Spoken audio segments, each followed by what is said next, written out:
Manifestation tips আপনার সাফল্যের চাবিকাঠি ফর 2026। নমস্কার, আমি সুছন্দা। আজ একটা খুব ইন্টারেস্টিং আলোচনা করি, চলুন। ম্যানিফেস্টেশন প্র্যাকটিসের জন্য আপনি 21 দিন, 33 দিন বা 45 ডেজের মতন যে কোনো একটা সময় বেছে নিতে পারেন। Choice is yours. লিখতে হবে খুব শর্ট এবং ক্লিয়ার একটা পজিটিভ স্টেটমেন্ট, যাতে কোনো নেগেটিভ কথা না থাকে।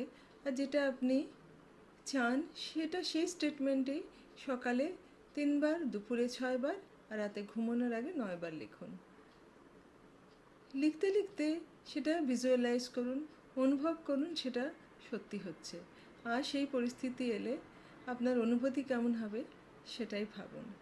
এটাই হচ্ছে 369 ম্যানিফেস্টেশন রুল। যখন আপনি মন থেকে একাগ্র হয়ে সেটা করবেন, তখন সবশেষে সেটাকে স্যারেন্ডার করুন বিশ্বব্রহ্মাণ্ডের কাছে। এর ফলে আপনার মনে নেগেটিভ থটস বা সন্দেহ আসবে না, আর এতে করে সাফল্যের সম্ভাবনাও অনেক বেড়ে যাবে।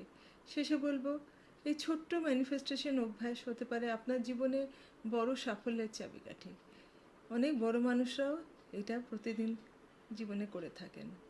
বিশ্বাস আর নিয়মিত চর্চা রাখুন এবং দেখবেন আপনার ইচ্ছাগুলো ধীরে ধীরে বাস্তবে পরিণত হতে শুরু করেছে। কিছু ভালো খবর আসলে জীবনে আমাকে মেসেজ করে জানাবেন।